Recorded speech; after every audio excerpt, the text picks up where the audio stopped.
तीन भुवन में सार वीतराग विज्ञानता शिवस्वरूप शिवकार नमः त्रियोग समारिके मुनि सकल व्रती बड़भागी भव भोगन ते वैरागी वैराग्य उपावन माई चिंते अनुप्रेक्षा भाई इन चिंतत सम सुख जागे जिमि ज्वलन पवन के लागे जब ही जिय आत्म जाने तब ही जिय शिव सुख ठाने। जय बोलो 24 भगवान की जय। तुम्हाला ऐकायला येत नाही मामा इथं या, ऐकायला येतंय? येतंय? कमी आलं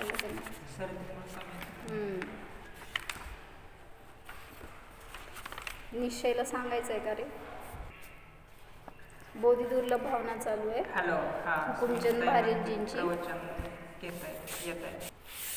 इंद्रियों के भोग एवं भोगने की भावना है सुलभ सब दुर्लभ नहीं है इन सभी का पावना है महादुर्लभ आत्मा को जानना पहचानना है महादुर्लभ आत्मा की साधना आराधना। नर देह उत्तम देश पूर्ण आयुषुभ आजीविका दुर्वासना की मंदता परिवार की अनुकूलता सत सज्जनों की संगति सधर्म की आराधना है उत्तरोत्तर महादुर्लभ आत्मा की साधना। जब मैं स्वयं ही नेय हूँ जब मैं स्वयं ही ज्ञान हूँ जब मैं स्वयं ही ध्येय हूँ जब मैं स्वयं ही ध्यान हूँ जब मैं स्वयं आराध्य हूँ जब मैं स्वयं आराधना जब मैं स्वयं ही साध्य हूँ जब मैं स्वयं ही साधना। एवढं झालं होतं। काय अर्थ केलं होतं सांगा तिसऱ्या कडव्याचं?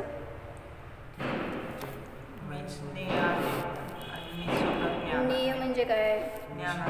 ज्ञानाचा विषय मीच आहे, ज्ञान मीच आहे। पुढं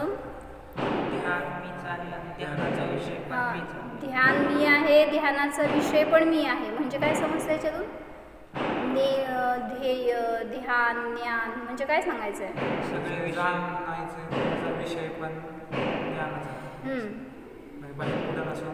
म्हणजे साधन पण मीच आहे आणि विषय पण मीच आहे।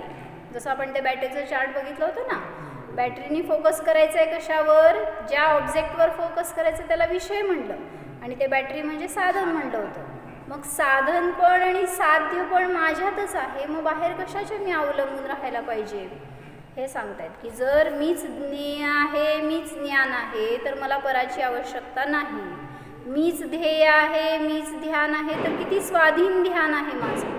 मला कोणाच्या ध्यानासाठी कोणाची अपेक्षा करायची गरज नाही। जब मैं स्वयं आराध्य हूँ जब मैं स्वयं आराधना म्हणजे सुद्धा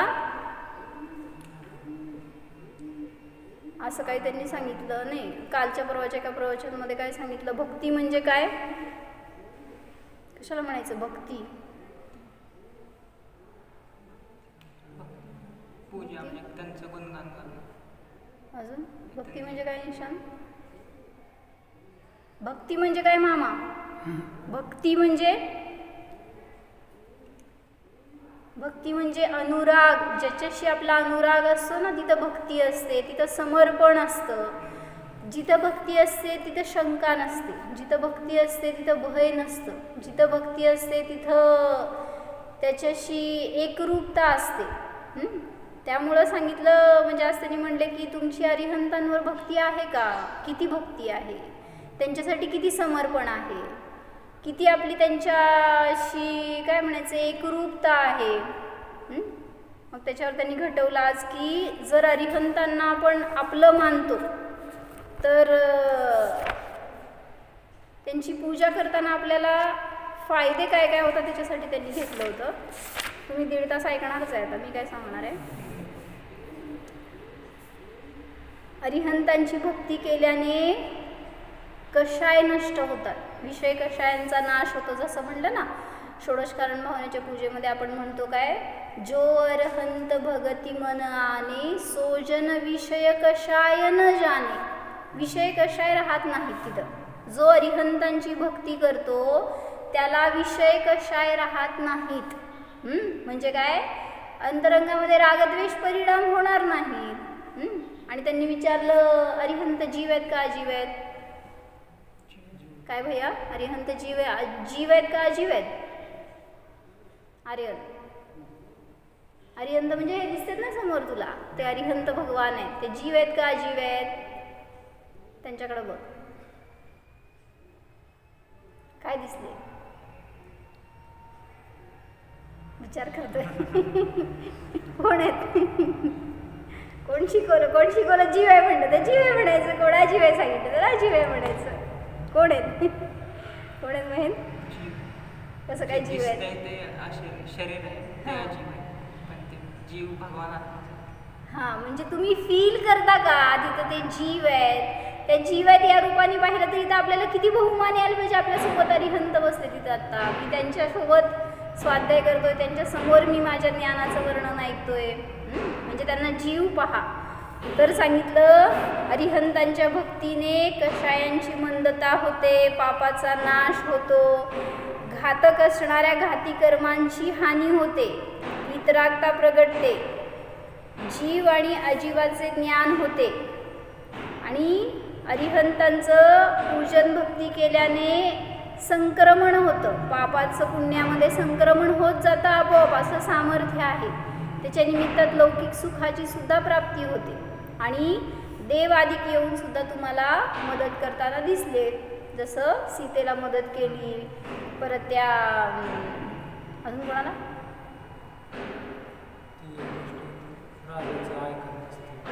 त्या ह्याला नाही का त्या चांडाळाला टाकलं तर तिथं पण देवांनी येऊन मदत केली. म्हणजे अरिहंतांविषयी तुम्हाला किती भक्ती उत्पन्न होते. जर भक्ती झाली उत्पन्न तर देव सुद्धा तिथं मदतीला रक्षणाला येतात. म्हणून अशी आपली आराधना असायला पाहिजे स्वतःविषयी. एकतर भगवान व्यवहार ज्ञाने आणि निश्चय ज्ञाने स्वतःचा आत्मा. कसं म्हणलं, शुद्धात्मा रू पंचगुरु जगमे सरणादोय, मोह उदय जियके वृथा आन कल्पना होय. एकतर शुद्धात्मा नाहीतर पंचपरमेष्ठी सोडून दुसरं कोणीही मायासाठी शरणभूत नाही. म्हणून एक भगवंतांची आराधना करा, नाही तर स्वतःच्या आत्म्याची. पुढं, मैं स्वयं ही साध्य हूँ, मैं स्वयं ही साधना. मीच साध्य आहे आणि मीच साधना आहे. साधना म्हणजे त्या साध्यासाठी केलेला एक प्रयत्न, तर ते पण साधन म्हणा. एक साध्य म्हणजे विषय आहे आणि साधन त्याचं दोन्हीही माझ्यामध्येच आहे. त्यामुळं मी माझ्या स्वाधीन कार्य करू शकतो. ध्यानासाठी आनंदासाठी मी बाहेर कोणासाठी थांबण्याची आवश्यकता नाही. पुढं, जब जानना पहिचानना निज साधना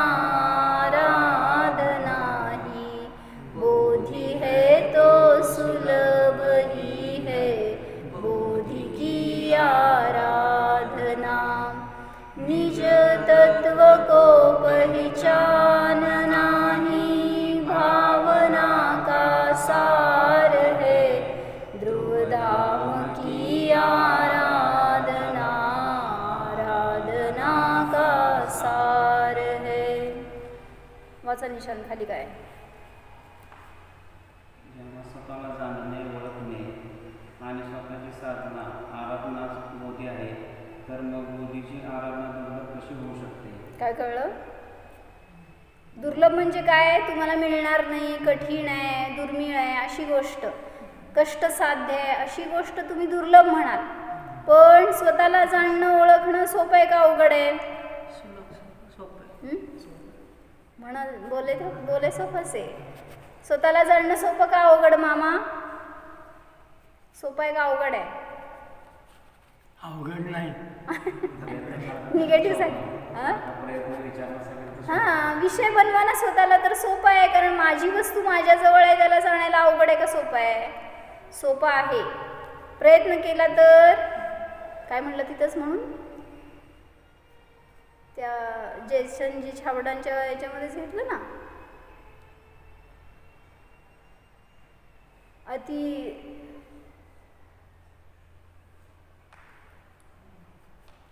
निश्चयाने ते सुलभ आहे आणि व्यवहाराने दुर्लभ आहे असं घेतलं ना आपण, वाचलं होतं. सांगाय तोपर्यंत. बरं, पुढं. स्वतःला जाणणे, ओळखणे, स्वतःची साधना, आराधनाच बोधी आहे, तर बोधीची आराधना दुर्लभ कशी होऊ शकते? म्हणजे नाही. बोधी म्हणजे काय? बोधी म्हणजे ज्ञान. मग माझ्या ज्ञानाला प्राप्त करणं माझ्यासाठी अवघड नाही, दुर्लभ नाही, सुलभच समजली पाहिजे. पुढं. म्हणून बोधी दुर्लभ भावनेचा सार. जोरात वाचा. म्हणून बोधी दुर्लभ साधनेचा भावनेचा सार निजतत्वाला ओळखणेच आहे, आणि ध्रुवधाम निज भगवान आत्म्याची आराधनेचा सार आहे. बोधी दुर्लभ भावनेचा सार म्हणजे काय आहे? बोधी म्हणजेच आत्म्याची, ज्ञानाची प्राप्ती, आणि त्याची प्राप्ती करण्याचं कार्य, ह्याचं प्रयोजन काय आहे, किंवा ती भावना का सांगावी लागली, तर तुम्ही स्वतःला जाणा, ज्ञानाची ओळख करून घ्या. ध्रुवधाम निज भगवान की आराधना, आराधना ही निज काय, ध्रुवधाम की आराधना, आराधना का सार है. म्हणून स्वतःच्या आत्म्याची आराधना करणं हेच आराधनेचं सार आहे. म्हणून त्यांनी आज हे सांगितलं की तुम्हाला हे शरीर मिळाले तर त्या शरीराला किती जपतोय आपण, त्या शरीराची साधना करतोय. काय म्हणतो? निश्चयाने दुर्लभ नाहीये. हां तेच. परंतु आपलाच भाव आहे. बोधी आपका भाव है, निश्चय दुर्लभ नाही, भव में प्राप्ति कठिन है, यह व्यवहार कहाही. म्हणजे व्यवहाराने बोधीची प्राप्ती दुर्लभ आहे का? कारण तुम्हाला बाकीच्या सगळ्या गोष्टी सुलभ वाटतात, तर त्यावेळेस तिथं दृष्टी नाही आहे ना स्वतःवर, म्हणून व्यवहाराने कठीण आहे. पण निश्चयाने जी वस्तू तुमच्याजवळ आहे त्याला प्राप्त करणं कठीण नाही. ओळखा फक्त मी कोण आहे तर सुलभ आहे. मी काय सांगत होते? त्यांनी आज सांगितलं तुम्ही शरीराच्या साठी साधना करताय, किंवा शरीराची कुशलता मागताय, किंवा शरीराला टिकवण्याचा प्रयत्न करताय. पण शरीर काय मिळणं दुर्लभ नाही आहे. शरीर तर मिळत जाणार, हे सुटलं तर दुसरं मिळणार आहे. पण आत्मा मिळत नाही आहे ना कुठल्याही शरीरात गेला तरी. मग त्या आत्म्याला प्राप्त करायचं आहे. मग त्यांनी त्यासाठी एक काय वाचून दाखवलं की मायकल जॅक्सन होता ना, तर त्यांनी किती वेळा साली मेला? 50च्या जवळपास कधीतरी मेला असेल बहुतेक. तर त्याला इच्छा होती मी 150 वर्ष जगावं. तुम्हाला किती असं त्यांनी विचारलं, किती वर्ष जगायचं आहे आर्यन? किती हॅपी बर्थडे करायचे आहेत? तर त्याला सांगितलं 150 वर्ष जगायचं. तर त्यांनी इतकं झगडलंय आयुष्यभर, सांगितलं त्यांनी की म्हणले आपल्याला काय होऊ नये, शरीरात अचानक काय रोग झाला तर म्हणून घरात 12 डॉक्टर ठेवले होते त्यांनी, आणि सगळी व्यवस्था.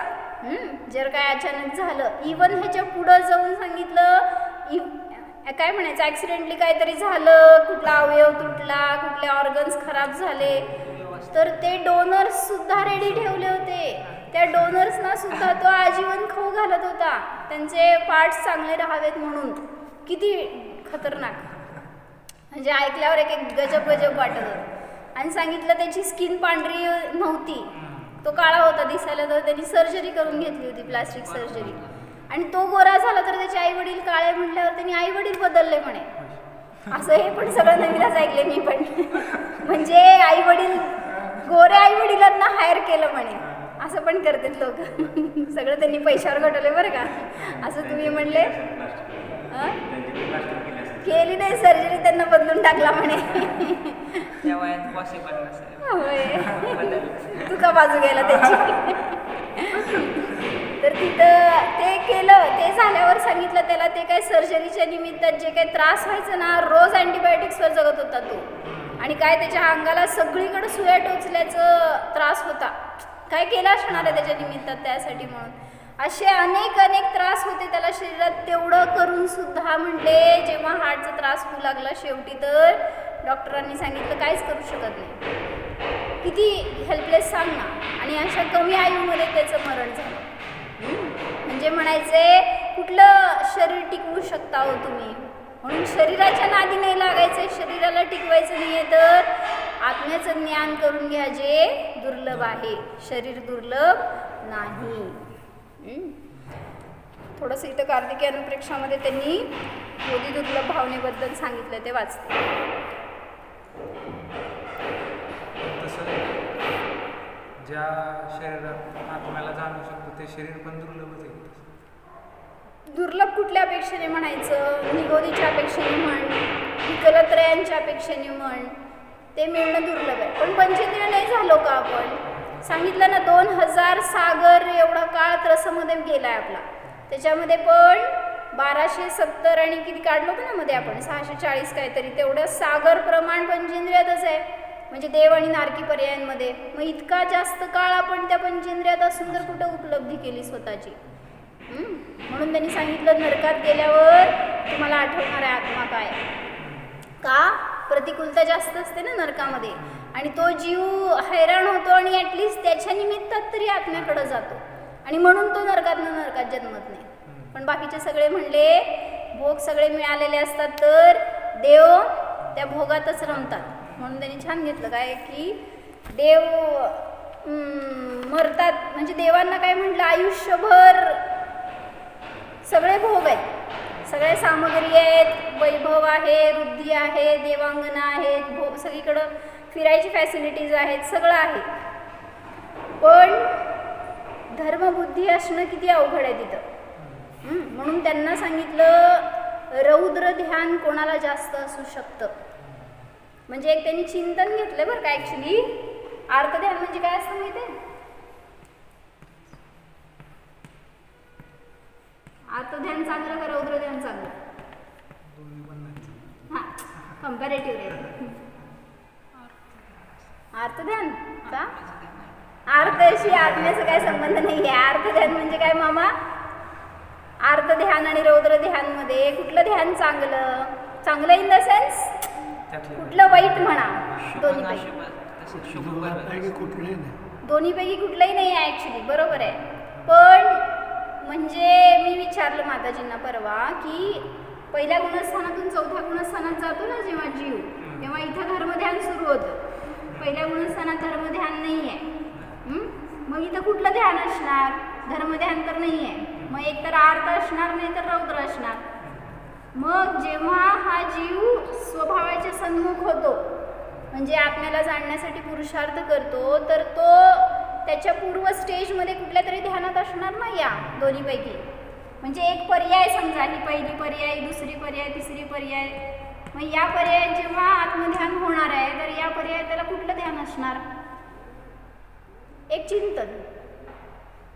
म्हणजे पहिल्या गुणस्थान चौथ्या गुणस्थान जाताना, हां जाताना जेव्हा अनुभव करतो ना, कुठं जायचं नाही आहे, इथंच जेव्हा ध्यान करतोय, स्वतःचा निर्णय केला की चौथं गुणस्थान झालं. आत्मप्रतीती झाली की चतुर्थ गुणस्थान प्रगटलं. पण त्याच्या पूर्व पर्यायामध्ये त्याला एक ध्यान असणार कुठलं. ठीक आहे धर्म म्हणजे शुभ ध्यान. अशुभातून शुभात जातो आणि शुभातूनच शुद्धात जाऊ शकतो. त्याच्याशिवाय तर शुद्धात जायला मार्ग नाही आहे. म्हणजे ह्याच्या पूर्वीचं ध्यान शुभ ध्यान असायला पाहिजे. तर तिसऱ्या गुणस्थानामध्ये कुठलं ध्यान असेल? कुठलं ध्यान असेल म्हणजे काय विचार असेल तिथं? ह्या दोन्हीपेक्षा तर चांगलेच असणार हे त्यामुळे दोन्हीच आहे, दोन पैकी चौथं तिसरं ध्यानच नाही आहे ना तिथं. काय की शोभा की काय झालं परवा चिंतन आमचं, म्हणजे एक प्रश्न विचारला होता माताजींना की डोक्यावर घ्या, चतुर्थ गुणस्थानात जाणाऱ्या पहिल्या गुणस्थानवरती जीव, तर पहिल्या गुणस्थानामध्ये आर्त रौद्र ध्यान असतं, धर्मध्यान नाही आहे, शुक्ल ध्यान नाही आहे. मग जेव्हा आत्म्याचं ध्यान करणार त्याच्या पूर्वी त्याला कुठलं ध्यान असणार? पूर्व समयात म्हणा, पूर्व अंतर्मुहूर्तात म्हणा, असं घ्या भगवानाचं. अर्धध्यान नसणार, रौद्रध्यान पण नसणार. आणि मग कारण नाही अर्धध्यान त्याला सोडून दुसरं कुठलं ध्यानच नाही. तीव्रतेतून लगेच तिकडे जाऊ शकत नाही. मंदरूप परिणाम अर्ध जरी ध्यान असलं तर मंदरूप परिणाम असणार, रौद्र ध्यान असलं तरी मंदरूप परिणाम असणार. तीव्रतेने एकदम असं शुद्धात विशुद्धात जात नाही. तीव्रतेत तर नाही जात, पण या दोन्हीपैकी पण कुठलं असणार असं एक विचार करा की रौद्र ध्यान म्हणजे काय आहे? काय हो? रौद्र ध्यान तीव्र घातक आहे. तीव्र म्हणजे रौद्र ध्यानाचं फळ नरक निगोदादी दुर्गती आहे. आर्त ध्यानाचं फळ तिऱ्यांची कुठल्या भावनेने जातो? आर्त ध्यानाने कुठल्या गतीला जातो आणि रौद्र ध्यानाने कुठल्या गतीला जातो? अर्धध्यानाने, अर्धध्यान म्हणजे पीड आहे ना, तिऱ्यांची गतीला जातो. रौद्रध्यान म्हणजे मौजेचे भाव आहे, तो नरकाचा अधिकारी आहे. आर्त ध्यानाने तिर्यांच्या गतीला जातो आणि रौद्र ध्यानाने नरकाला जातो. तर बसा की 5 मिनिटं, 5 मिनिटं बसा. तर इथं सांगायचं होतं मला की आता समय वगैरे समजून घ्या, ते जास्त काळ असणार आहे, पण मला म्हणायचं धर्मध्यान ज्या समयात असणार त्याच्या पूर्वी त्याला रौद्र ध्यान असत नाही. कारण रौद्र ध्यान म्हणजे विषय भोगाचा आनंद आहे आणि त्याच्यातून लगेच जीव स्वतःच्या आत्म्याकडे नाही उन्मुख होणार. जसं धन मिळालं, त्याचा आनंद झाला, त्या धनाच्या विचारातून आत्म्याकडे जाणार आहे का तुम्ही लोक? म्हणजे रौद्र ध्यान जास्त दूर नेणार आहे, घातक आहे. रौद्र ध्यानातून जीव पुरुषार्थ करू शकत नाही. म्हणून सांगितलं की अर्धध्यान 6व्या गुणस्थानापर्यंत आहे, पण रौद्र ध्यान 5व्या गुणस्थानापर्यंत आहे. 6व्या गुणस्थानात रौद्र ध्यान नसतं. बरोबर. अर्धध्यान कसं होईल मुलींना की एखाद्या आपल्या शिष्याचा वियोग झाला. बसलं तर चालतंय 5 मिनिटं.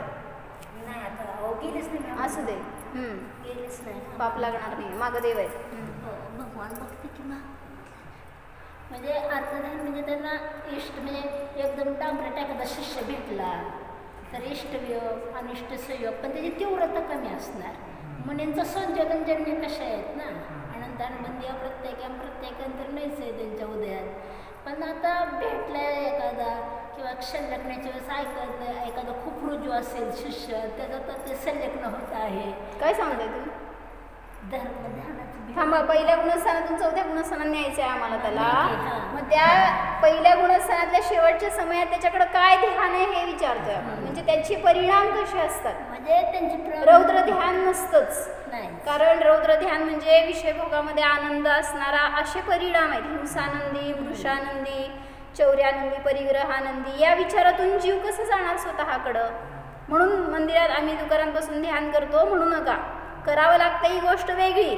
तुम्हाला इतर वेळेस वेळ मिळत नाही तर तिथं बसून पण करा म्हणून सांगितलं, पण आम्हाला मंदिरात जायची गरज नाही, आम्ही दुकानात करतो असं म्हटलं तर रौद्र ध्यानात आहे तुम्ही. म्हणून म्हटलं रौद्र ध्यानातून आर्त ध्यानात येतो जीव. आर्त ध्यानाचे भेद काय सांगितले? इष्टवियोग, अनिष्ट संयोग, त्याच्या निमित्तात पीडा होतीये तुम्हाला, वेदनाजनित आणि निदानजनित असे 4 आर्त ध्यानाचे प्रकार आहेत. त्याच्यामध्ये जेव्हा त्याला पीडा होती ना, काहीतरी कोणाच्या इष्टाचा वियोग झाला तर स्वभाव सन्मुख होऊ शकतो. वियोग काय, अनिष्टाचा संयोग झाला तरी पण म्हणजे काहीतरी निमित्तात तो जीव दुःख झालं तर स्वभावाकडे येऊ शकतो. म्हणून सांगितलं काय करा, आर्त ध्यानाचे 4 भेदामध्ये इष्टवियोग, अनिष्ट संयोग किंवा वेदनाजनित या कारणांनी तो जीव कदाचित आत्म्याचा अनुभवाच्या सन्मुख होऊ शकतो. पण तिथं पण तीव्रता नाही घ्यायची, कशाय मंद झालेत पण तरी आर्त ध्यान म्हणायचं त्याला. लब्ध जाणार आहे, कारण परिणाम असणार. बरोबर. शुभरूप परिणाम आहेत ना, भले ते अर्थध्यानात असू देत, रौद्र ध्यानात असू देत, पण म्हणून संश्लेषातून विशुद्धतेकडे यावं लागतं. विशुद्धता म्हणजे कषायांची मंदता फक्त, आणि त्याच्यात पूर्वक पुढं निष्कषायाकडे जावं लागतं. तर सांगितलं हा जीव धर्मध्यानाच्या म्हणजे सन्मुख शुभरूप परिणाम आहे त्याचे बरे अर्थ. आर्त पण काय म्हणायचं, कषायांची मंदत आहे म्हणायचं. ह्याच्यामध्ये तर तीव्रताच आहे रौद्र ध्यानामध्ये, आणि इथं आर्त ध्यानामध्ये मंदता आहे म्हणा, चालते. रौद्र ध्यान म्हणजे कोणाला असतं रौद्र ध्यान? तर पापाचा उदय विशेष असणाऱ्यांना रौद्र ध्यान असतं. तर देवगतीतील जीवांना जीवनभर देवगतीमध्ये गेलेत ना, सगळे भोग मिळत आहेत, सगळं ऐश्वर मिळतंय, जीवनभर कुठलं ध्यान असतं? त्या आनंदाला भोगताय ना तुम्ही जेव्हा परिग्रहादंड रौद्र ध्यान असतं हे सांगतायत. म्हणजे सागरांचं आयुष्य आहे देवगतीमध्ये, आणि तिथं तो जीव आयुष्यभर काय करतोय? रौद्र ध्यान करतोय, आणि मरताना अर्थ ध्यान करतो. काय कळलं? अर्थ ध्यान का होतं? मरताना सगळं सुटून जाणार आहे म्हणून पेढा झाले ना, हे सगळं मरताना अर्थ ध्यान करून मरतो, आणि म्हणून सांगितलं मॅक्झिमम देव मरून तिर्यंच्या गतीला जातात. रौद्र ध्यानाचं फळ तर चुकीचं मिळायला पाहिजे होतं, पण अर्थ ध्यानाचं फळ असं कुत्रा त्याला म्हणजे 4 व्हीलरमध्ये मी छान सांगायला लागलाय का त्यांना? म्हणजे छान होते अभिप्राय समजू दे. आपण सोनं वगैरे असं ते होऊन ते देव आहेत ना, तिथं होऊन द्यायला पण आर्त रौद्र ध्यानाचं फळ दुर्गती आहे हे सांगितलं त्यांनी. देवभवामध्ये जेवढे मनुष्य भवामध्ये संयमाचे संस्कार करणार तेवढे देवभवामध्ये धर्मबुद्धी प्रगटते.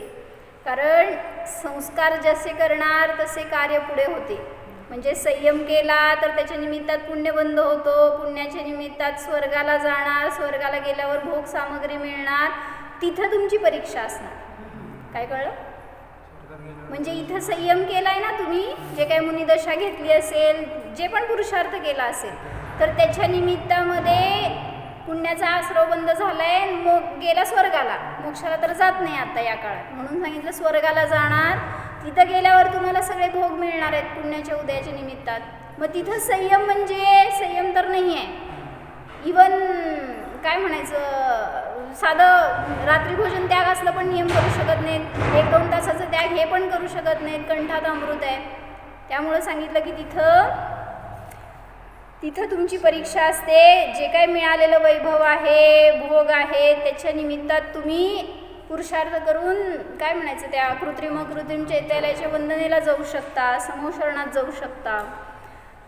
धर्मबुद्धीमध्ये जो आपला वेळ घालवणार तिथं तो जीव पास होणार असं म्हणायचं आहे. यह जीव अनादिकाल से लेकर अनंत काल तक तो निगोद में रहता है, वहाँ से निकल कर पृथ्वी का एक आदि में जन्म लेता है. सगळी पहिली ढाल आहे ना ती बोधी दुर्लभसाठी म्हणून तुम्हाला मिळालेल्या पर्यायांची दुर्लभता सांगणार. एकेंद्रियातून द्विंद्रियात गेला, त्रिंद्रियात गेला वगैरे असं पुढं पुढं.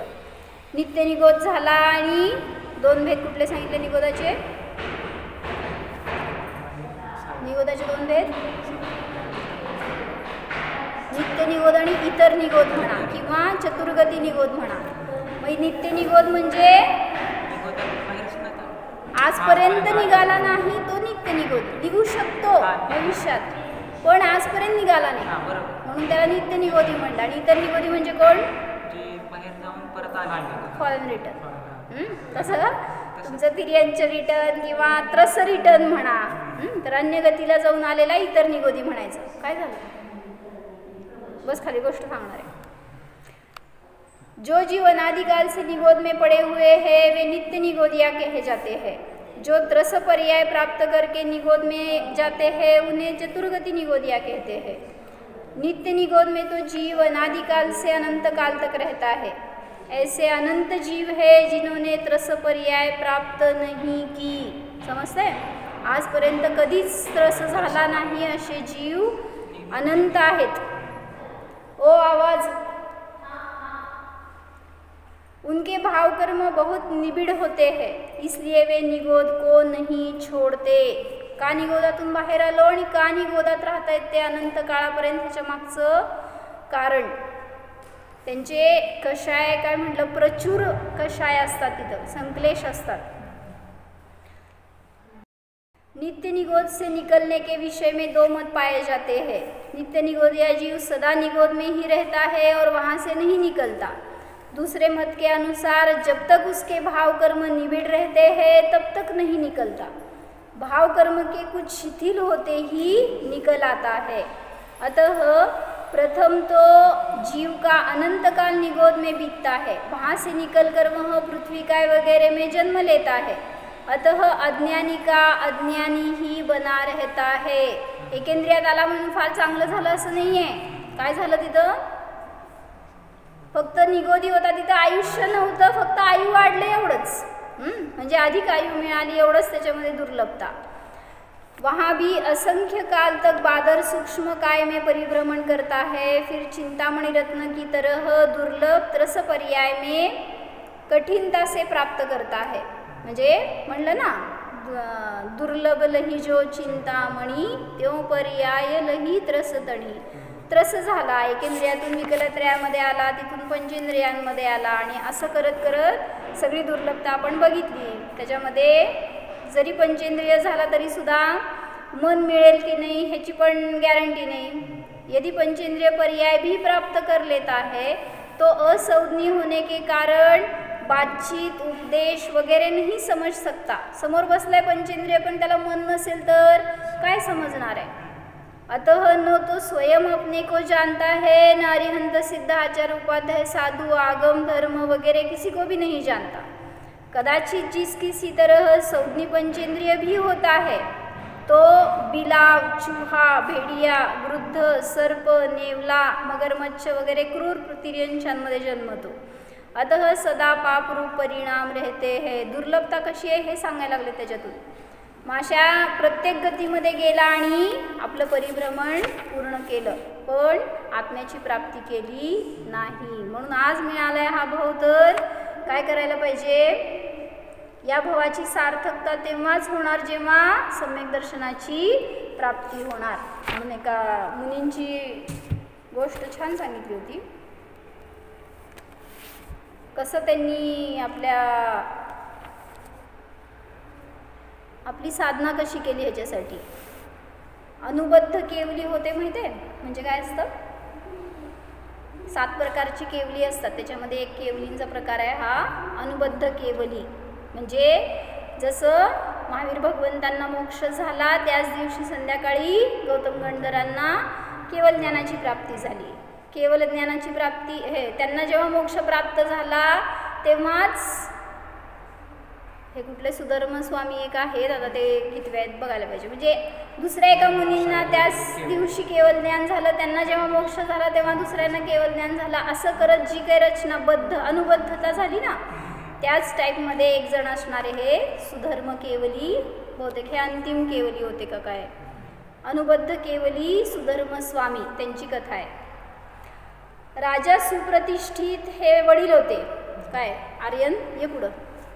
सुप्रतिष्ठित नावाचे राजा त्या सुधर्म मुनींचे पप्पा होते आणि त्यांच्या मम्मीचं नाव होतं रुक्मिणी.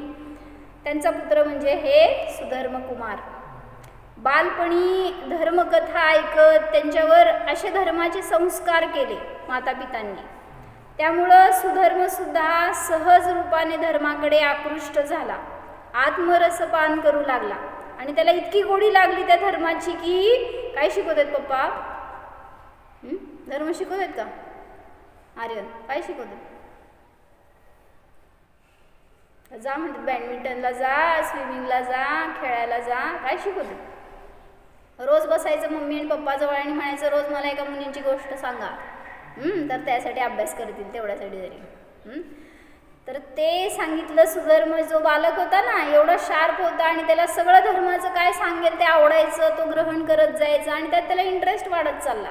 आणि असे संस्कार झाले हळूहळू की त्याला विवाहाबद्दल तुटलं मन त्याचं, मला विवाह नाही करायचा असे त्याचे भाव. पण माता पिता त्याला आग्रह करू लागले, पण हा नकार देऊन सांगायचा की माझी ब्रह्मचर्याचीच भावना आहे आणि त्याचंच तो पालन करत होता. पण काय म्हणायचं, सर्वांग सुंदर होता, सर्व कलांमध्ये निपुण होता आणि असं अद्भुत जीवन होतं. त्यामुळं त्याचं सगळं लाईफस्टाईल बघून, त्याची वैभव, त्याचं रूप सगळं बघून अनेक राजे त्याच्याकडे आकृष्ट झाले की आम्ही याला जावई बनवून घेतो. आणि ते उत्सुक होते. ह्याची बुद्धी कुशाग्र होती, शास्त्राचा ज्ञाता होता, सगळं लौकिक अलौकिक सगळ्या कलांमध्ये तो निपुण होता. बाह्य विषय रसाने शून्य होता, कुठल्याही बाहेरच्या भोगाविषयी त्याला आसक्ती नव्हती. एकदा नगरामध्ये भगवान महावीरांचे समोर शरण आले. सर्वजण दर्शनार्थ निघाले असताना हे सुद्धा दोघं निघाले दर्शनाला, किंवा घरातले सगळेजण निघाले दर्शनाला म्हणून. भगवान आत्म्याची महिमा दिव्यध्वनीतून ऐकून सर्वांना आनंद झाला आणि त्याच्यातून वडिलांचं नाव काय होतं? काय नाव होतं पप्पांचं? आहे का? आईच लक्षात राहिली तुझ्या. काय नाव होतं? सुप्रतिष्ठित. तर ते दिव्यध्वनी ऐकून त्या वडिलांना वैराग्य झालं मामा, आणि ते विरक्त झाले आणि तिथंच दीक्षित झाले. आई वडील नाही, वडील भैया. वडिलांना वैराग्य झालं, दीक्षा झाली. दीक्षा होताच त्यांना गणधरपद पण मिळालं. काय असतं गणधरपद माहिती आहे? म्हणजे कॅप्टन, म्हणजे सगळ्यात मेन मुनी पद मिळालं असं. 4 ज्ञानाचे धारी झाले, गणधर झाले की गणधर पद मिळाले. 4 ज्ञानाचे धारी झाले ते त्या समोशरणातले चौथे गणधर होते. अनेक गणधर असू शकतात एका समोशरणात, एका तीर्थंकरांचे. तर हे चौथे गणधर होते. आणि पित्याचं दीक्षा बघून हे सुधर्मकुमार सुद्धा प्रेरित झाले. मी सुद्धा संसारात राहणार नाही, मला सुद्धा संसाराची रुची नाही, मला पण दीक्षा घ्यायची आहे, असे भाव झाले आणि दीक्षा झाली. कसं काय? असं फटकन एकदम. आणि मग ते दीक्षा घ्यायला तर तो इतका उत्सुक झालाय, तर त्यावेळी सगळेजण राज्यातले ओरडायला लागले की राजा पण गेला आणि राजकुमार पण गेला, तर राज्याला वाली कोण? राज्याकडे कोण पाहणार? सर्वांनी खूप रोखले, पण ते थांबले नाहीत. चैतन्याच्या अनुरागीला बाहेर कोणताही राग नसतो. मग त्यांनी एक वाक्य काय सांगितलं होतं? रागी ही रोकते है, रागी ही रुकते है. काय सांगा? म्हणजे रागी जो असतो तोच मोही म्हणा, रागीच्या बदली तो दुसऱ्याला थांबवतो पण आणि थांबणारा पण, म्हणजे थांबवणारा पण मोही आणि थांबणारा पण मोही असतो. आणि त्याच्या विरुद्ध वैरागी रुकते भी नहीं और रोकते भी नहीं. हा, तुम्ही कोण? सोडा बघू आर्यनला, सांगा वैरागी आहे का रागी आहे, बघू कोण. चैतन्याच्या अनुरागीला बाहेर कोणताही राग नसतो. राज्याचे काय होणार, त्या परिवारजनांचं काय होणार, विचार नाही राहिला जेव्हा विरक्ती झाली त्यावेळेस. म्हणजे मी एकुलता एक आहे, मग आई वडिलांचं कसं होणार, त्यांचं झाल्यावर मग येऊ, असलं काय नाही. जिथं ज्या क्षणाला वैराग्य झालं ना, त्या क्षणाला बाहेर पडलं तर तो सुटतो, नाहीतर प्रज्वल अडकून बसतो बरं का. राज्याचे काय होणार याची त्याला तमा नव्हती. जे भवितव्य असेल तसेच घडणार असा विचार करून सुधर्मकुमार दीक्षित झाले. म्हणजे आता ते लहान वय होतं तरी सुद्धा दीक्षा झाली त्यांची. पण दीक्षा झाल्या सांगितलं नाही, लहानपणापासूनचे संस्कार असल्यामुळं इतकं विशुद्धी होती ज्ञानामध्ये की द्वादशांगाचं ज्ञान प्रगट झालं जेव्हा दीक्षा झाली त्या समयाला. कारण ती एक विशुद्धी इतकी पवित्र असती ना, विचार करा की सगळ्या परिग्रहाचा त्याग करणाऱ्या, एक अंतरंग परिणामपूर्वक दीक्षा घेणारे म्हटल्यावर त्या समयाला काय असेल त्यांचं, किती एक काय म्हणायचं, एक सगळ्यात लास्ट कोटीचं विशुद्धी असणार. आणि त्या विशुद्धीच्या निमित्तामध्ये त्यांना ज्ञानाचा क्षयक्षम असा उगाड झाला आणि द्वादशांगाचं ज्ञान प्रगटलं. 4 ज्ञानाचे धारी झाले आणि 5वे गणधर बनले. सगळ्यांना गणधर पद मिळत नसतं बरं का, पण इथं पिता गणधर झालं की लगेच पुत्र पण गणधर झाले. निशान लावायचं का नाव तुमचं? मागा आर्यन तुमच्या. असं झालं आणि एक दिवस काय झालं, त्यांचा विहार सुरू झाला. म्हणजे आता त्यांच्यासोबत संघासोबत ते राहत होते. सर्वत्र मंगल विहार सुरू होता. सुधर्म स्वामी संघसहित राजगृहीमध्ये प्रवेश झाला त्यांचा. राजगृहीत कोण होतं? समोशरण केलं होतं. आता काय म्हणायचं, हे बहुतेक सुधर्म स्वामी संघसहित राजगृहीमध्ये प्रवेश केले त्यांनी. जंबूस्वामी आदी उपदेशाने प्रभावित झाले. जंबूस्वामी म्हणजे कोण?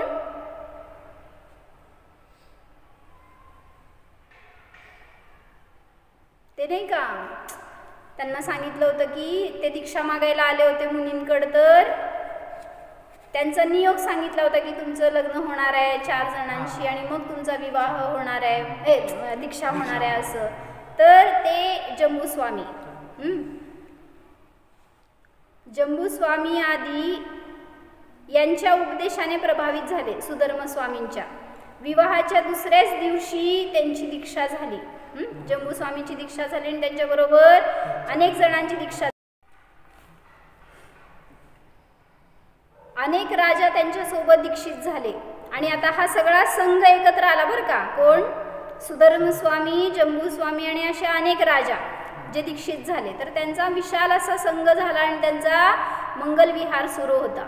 तर त्या विहारामध्ये एका धर्मपूर नावाच्या नगरामध्ये ते गेले. तर तिथला राजा होता राजा यम, त्याचं नाव होतं. तर तो आपल्या 500 राजकुमारांच्या बरोबर राहत होता.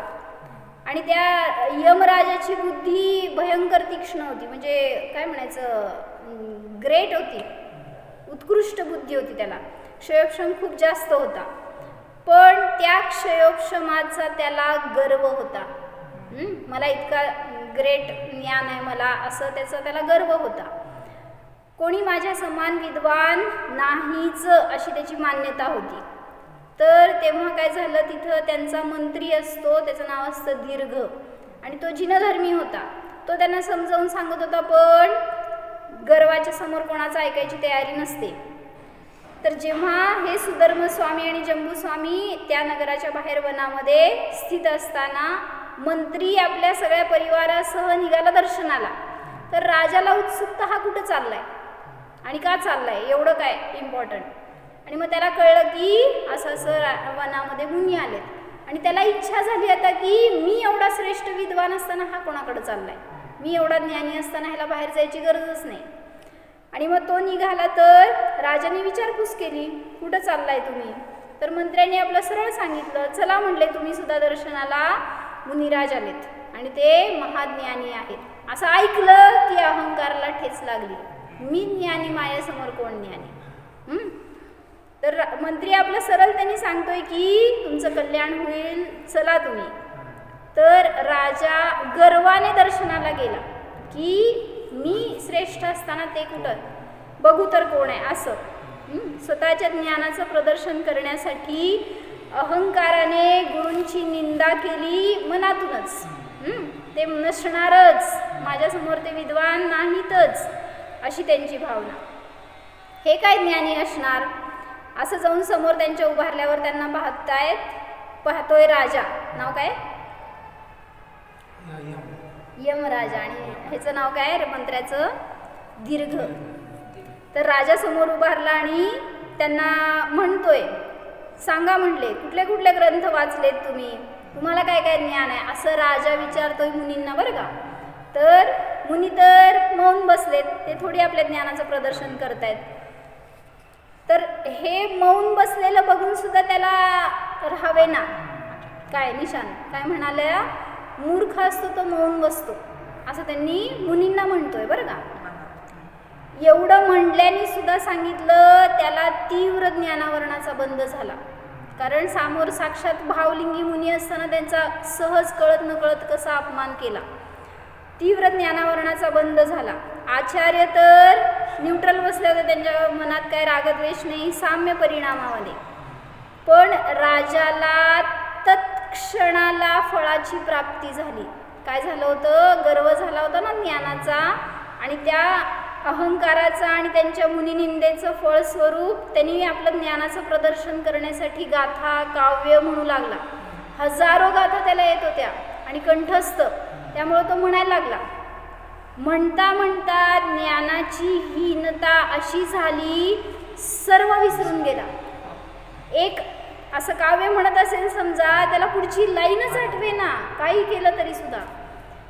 मी काय म्हणत होतो मला काही आठवत नाही, काय झाले अचानक हे राजा म्हणतोय.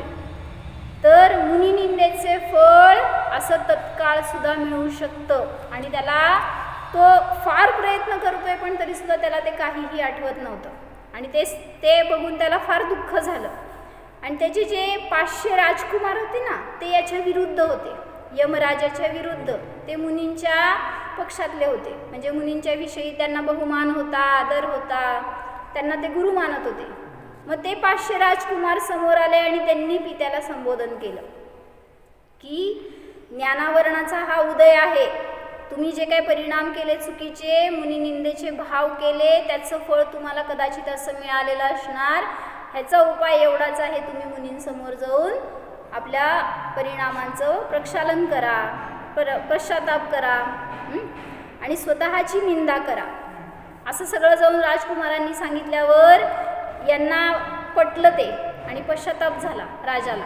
आणि ते स्वतः जाऊन त्या मुनींच्या समोर स्वतःची निंदा हा करू लागले की मी ज्ञानाचा गर्व केला आणि तुम्ही गर्वाचं ज्ञान केलं, हा फरक झाला आणि त्यामुळं माझं फार चुकलं, मला क्षमा करा. रडू लागला तो तिथं. ज्ञानाचा अभिमान केला, त्यानेच ज्ञान नष्ट झाले. ही ज्ञानाच्या अनुभवाने त्याला आज दुःख भोगावे लागले. पण गुरूंची उदारता इतकी असते, ते मुनी इतके सरळ शांत परिणामी, न तो जेव्हा गर्व करत होता त्यावेळीच त्यांना काय त्याच्याविषयी द्वेष नव्हता, ना आत्ता तो चरणाशी आला म्हणून काय आनंद नव्हता. गुरु म्हणाले, हे जीवा दुःखी होऊ नकोस, तू तर सहज ज्ञानधारी आहेस, परमेश्वर आहेस, पूर्ण आनंद रूप आहेस, तू या उदयापासून सुद्धा भिन्न आनंदधारी आहेस. पण राजा म्हणाला, हे स्वामी मी महापापी आहे, मला ह्या परिणामांचं फळ म्हणून दुर्गती मिळणार आहे, तर त्यापासून माझं रक्षण करा. गुरु म्हणाले, हे क्षयक्षम ज्ञान तुझे नाही, मग ते हीन असो किंवा अधिक असो, तू तर त्याचा सुद्धा ज्ञाता आहेस, तू तर क्षयिक ज्ञानवाला आहेस, केवळ ज्ञान स्वरूप आहेस, म्हणून स्वतःची महिमा जाण. असं सांगितल्यावर राजाला आज तो अंतर्मुख झाला. सहज ज्ञानाची महिमा जाणत जाणत त्याला आज सम्यक ज्ञानाची प्राप्ती झाली. म्हणजे काय म्हणायचं बघा की असं सरळ त्याने जेव्हा गुरूंच्या चरणाशी जातो ना, सगळ्या पापांचं प्रक्षालन झालं की आपली विशुद्धी सहज होते, वैराग्य झाले, तिथंच त्यांच्या चरणाशी दीक्षा सुद्धा झाली. मुनींच्या अपमानाने ज्ञानहीन झाले व पश्चातापाने सम्यक ज्ञानाची प्राप्ती झाली. हे सर्व पाहून ते 500 राजकुमार सुद्धा असं काय म्हणायचं, दोघी जवळ 4 लाईनमध्ये किती जणांची दीक्षा झाली सांग. 500 राजकुमार सुद्धा विरक्त झाले, दीक्षित झाले. अविनयाने ज्ञानाची हीनता झाली व विनयाने महानता प्रगट झाली. म्हणजे आता ते मुनी आहेत बरं का, यमराजा, आणि फक्त आपल्या पश्चातापाने त्यांनी काय करतायत, विशुद्धी करतायत. बास, मी मुनी निंदा केली हे चुकलं आणि आता फक्त ज्ञानाची आराधना करतायत ना. काय झालं, राजाला त्या साधनेच्या निमित्तात पुन्हा विशिष्ट ज्ञानाची प्राप्ती झाली. आज त्यांना हजार हजार श्लोक ज्ञानाच्या मध्ये अवगत होऊ लागले पुन्हा. पण आता ज्ञाता मात्रचीच त्यांना महिमा होती, त्या ज्ञानाची महिमा नव्हती. अशा प्रकारे सुधर्म स्वामींकडून भरपूर प्रभावना झाली, सर्व जगभर त्यांचा विहार झाला. गौतम स्वामींना जेव्हा निर्वाण झालं त्याच दिवशी सुधर्म स्वामींना केवळ ज्ञानाची प्राप्ती झाली आणि मग केवळ ज्ञान दशेमध्ये त्यांचा विहार झाला. विपुलाचल पर्वतावर जिथं महावीर भगवंतांची पहिली देशना खेरली त्या ठिकाणी त्यांनी अंतिम ध्यान केलं आणि तिथून त्यांना निर्वाणाची प्राप्ती झाली. जय बोलो सुधर्म भगवान की जय.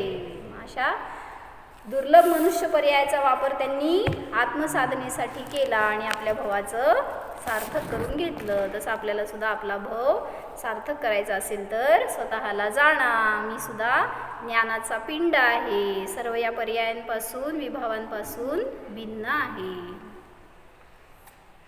हो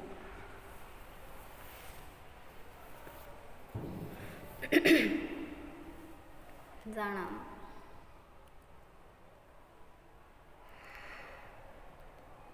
अशरीरी ज्ञानवान जीव जाणा, निसंसार स्वरूप जाणा. पहा हा जीव एकेंद्रिय नाही, द्विंद्रिय, त्रिंद्रिय, चतुरिंद्रिय, पंचेंद्रिय नाहीच. देव नाही, मनुष्य, तिर्यंश, नारकी नाहीच. स्त्री नाही, पुरुष नाही, नपुंसक नाहीच. बालक नाही, तरुण नाही, वृद्ध नाहीच. जीवरूप जाणा.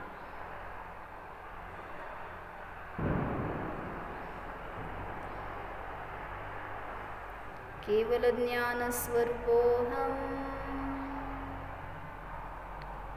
निरपेक्ष स्वरूपोऽहम्, सर्वज्ञ स्वरूपोऽहम्. ओम.